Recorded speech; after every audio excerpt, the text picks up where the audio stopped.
friends, and welcome back to my crafty space. My name is Crystal and I am so excited that you guys are here today. Today I am working on my first project using the newest story kit release from Ali Edwards with the theme of kindness. So this whole spread, all of the bits and pieces that you see here on my desk were created digitally and printed off before coming over to the table. My physical kit has not yet arrived in the mail, so I'm just getting a head start on stories and telling this one using digitals. I will take you guys over to the computer before we get to work putting this together here to show you how I created all of the different bits and pieces. And then we'll come back over to the desk to get the page assembled the rest of the way. This is a story that I am telling about friends that I have made online or through this hobby that have shown kindness to me through their words. So the idea here is that I have a section of journaling that I'm going to make this an interactive bit with journaling underneath. That's my story.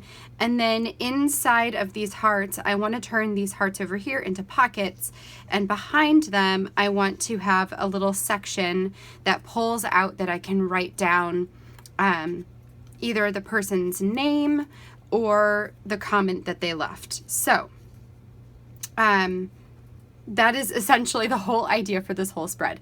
So what we'll do is we will go over to the computer. Let's show you guys how to make these pieces on there. Then we'll come back over here, put this thing together, and then slow down and close you out after it is complete. So let's get started.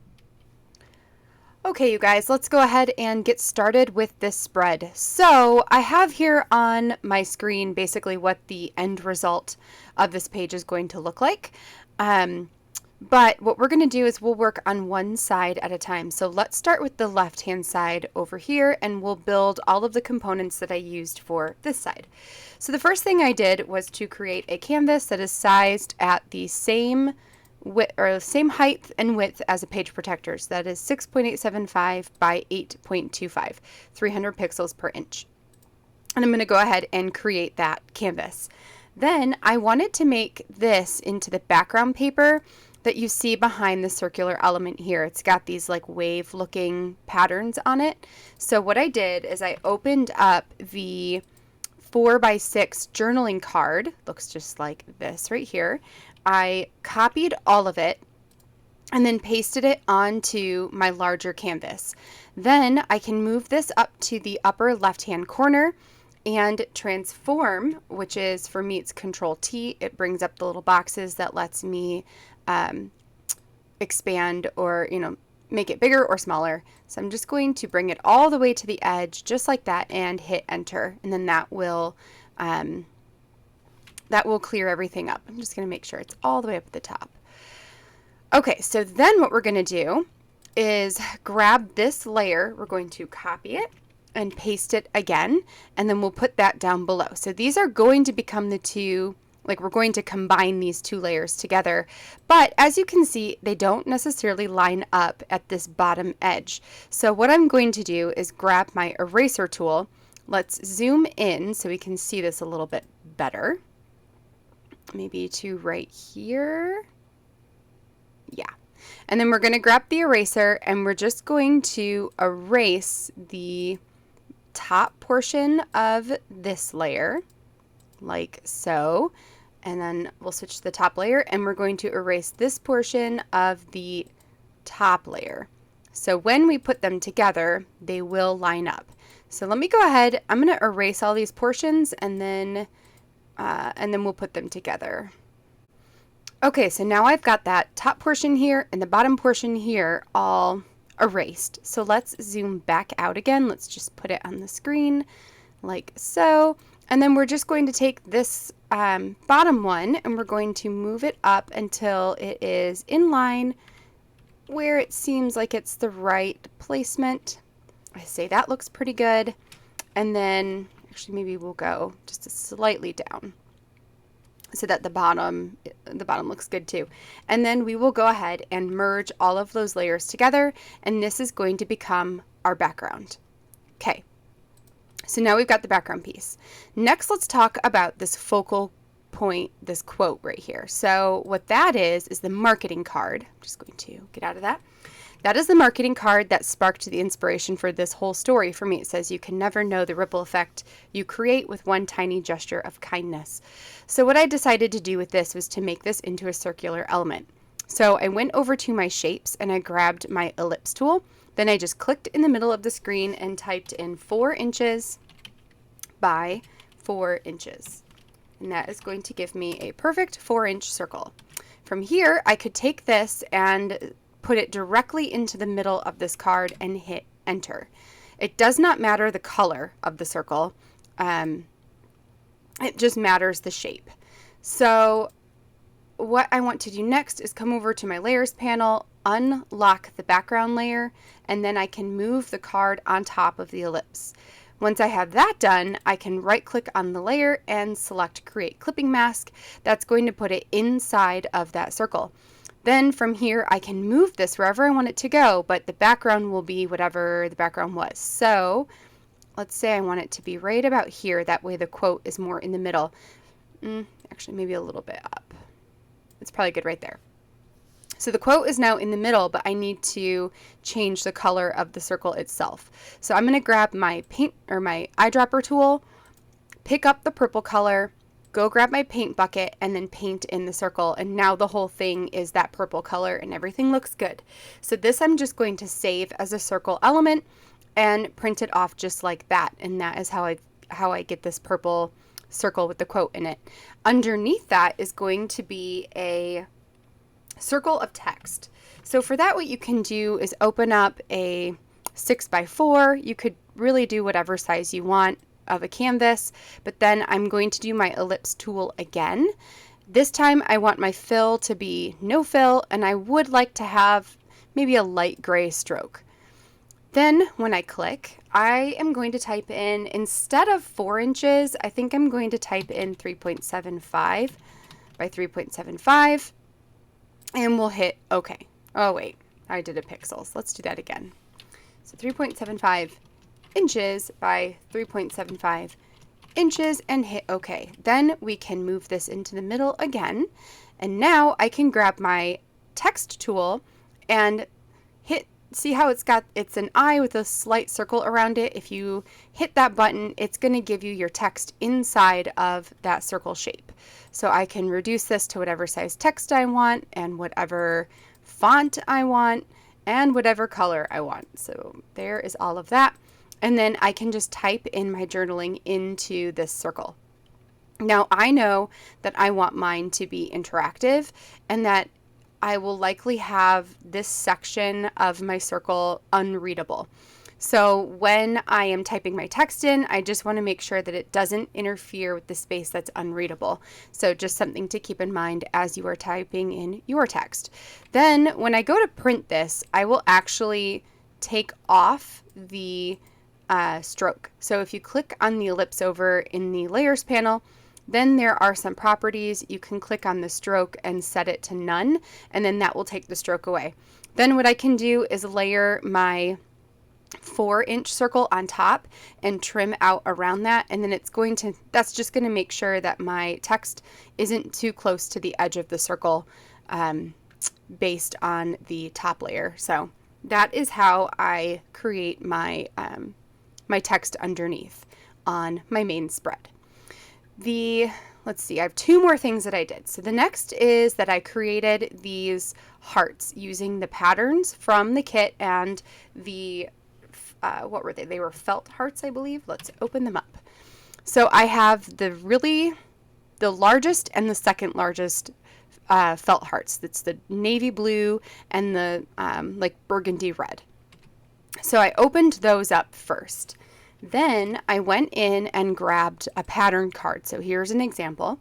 Opened it up and then copied it and pasted it on top of the heart itself. Then I could go over to the layer and clip it into the heart. So then that would give me the big heart. I could do the same thing to the smaller one.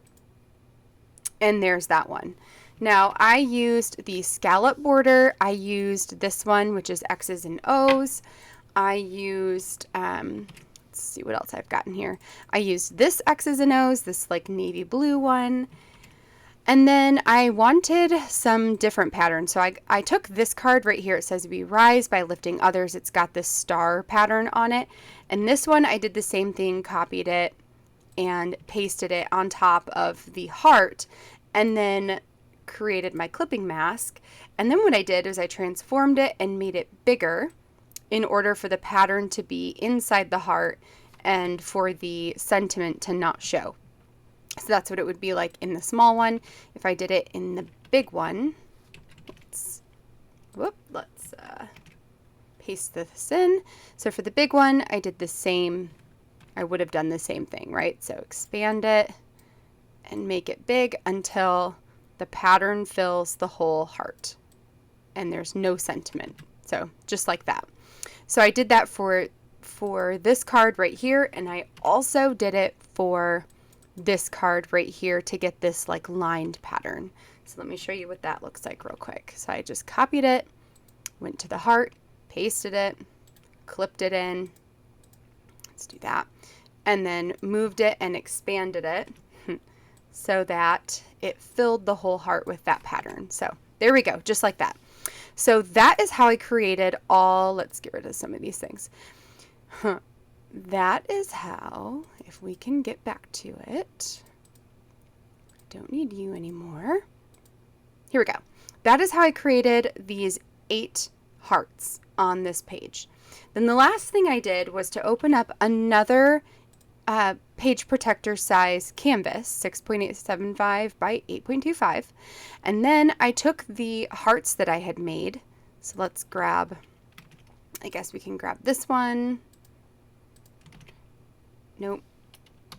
I have to, okay, so from here, what I needed to do was to merge these layers together.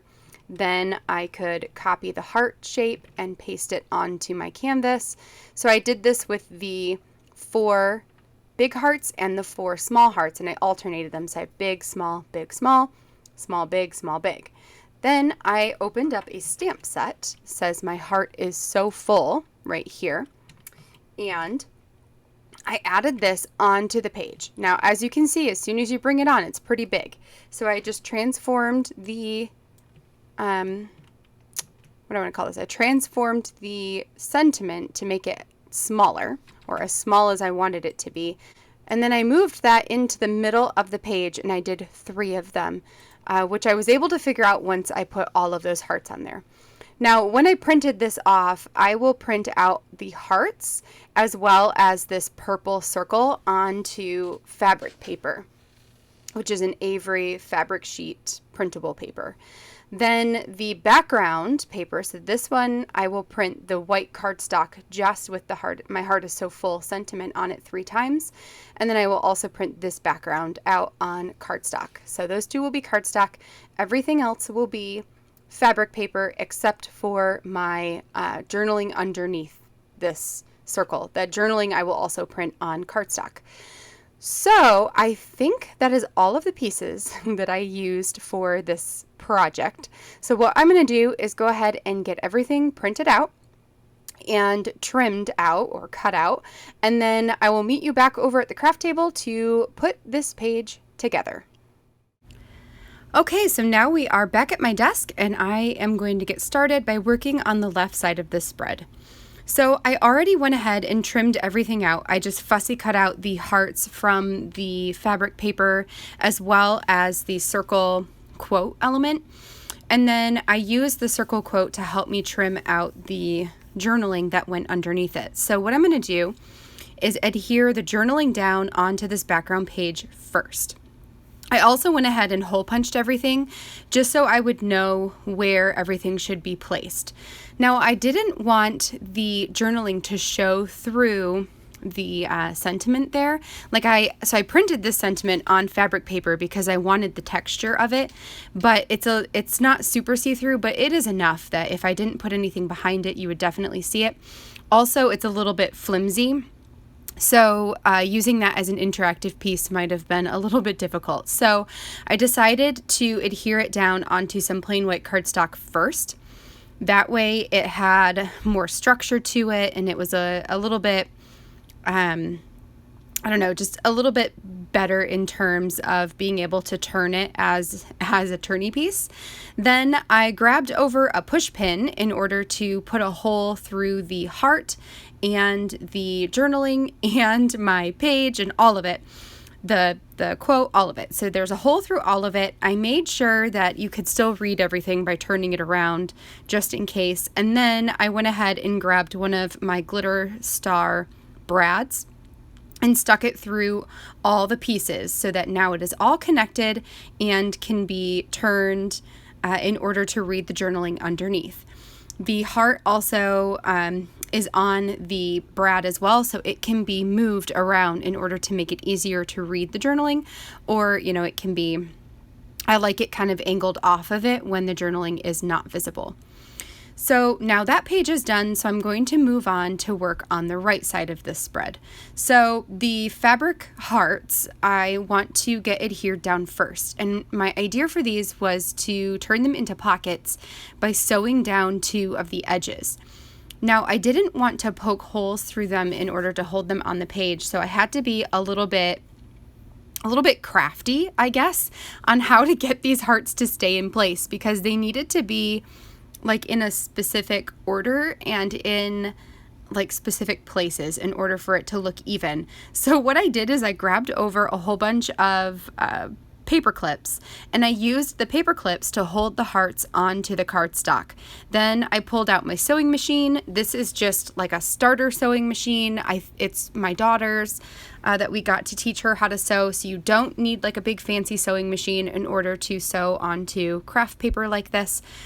But I grabbed over my sewing machine. It's loaded up with white thread, and I just stitched down 2 edges of every heart. So it's kind of like a V, and that is going to create the pocket that I can then slip in the cardstock pieces behind. So I left in the whole first one. I do just go ahead and finish them all up. Then I'm going to trim off all of those strings, just because I like the clean look with no strings. And then I'm going to take I'm going to add these first. So these are the felt hearts, but printed out again on that fabric paper. So I'm going to add 2 of those on there. Then I'm going to take the cardstock hearts over to my desk and write out the journaling on those. And then that'll be it. So then I'll come back and we'll finish this up. All right, friends, so I have this spread all completed, and I think it turned out super awesome. So let me show you guys what I did off screen. So I wanted these little fabric hearts to turn into pockets that would then hold some cardstock hearts. So what I did is I used one of the fabric hearts as a pattern. So I did that for the larger and for the smaller hearts.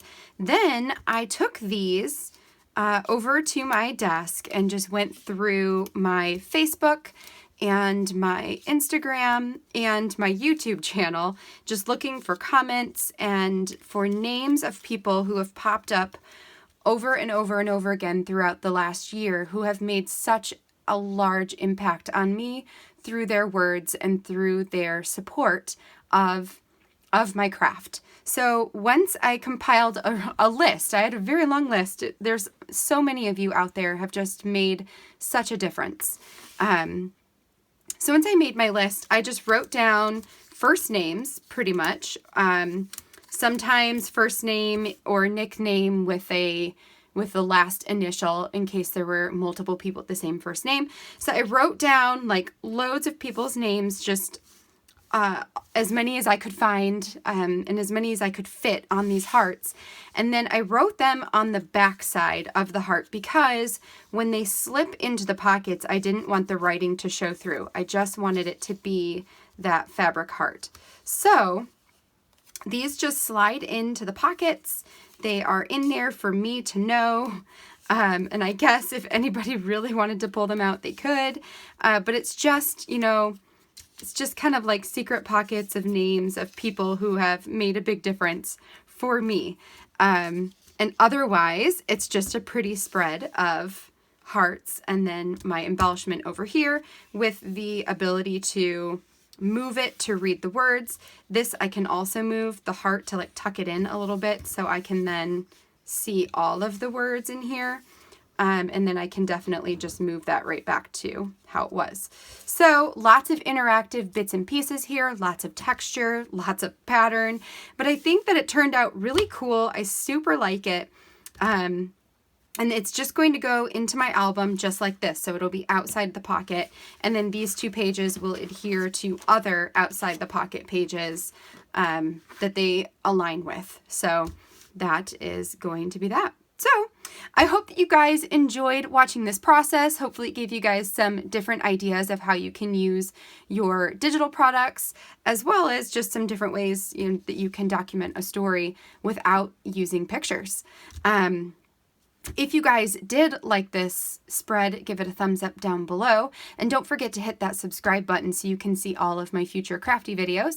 Until next time, I hope that you guys have a fantastic day, and I will catch you all in the next video. Bye now.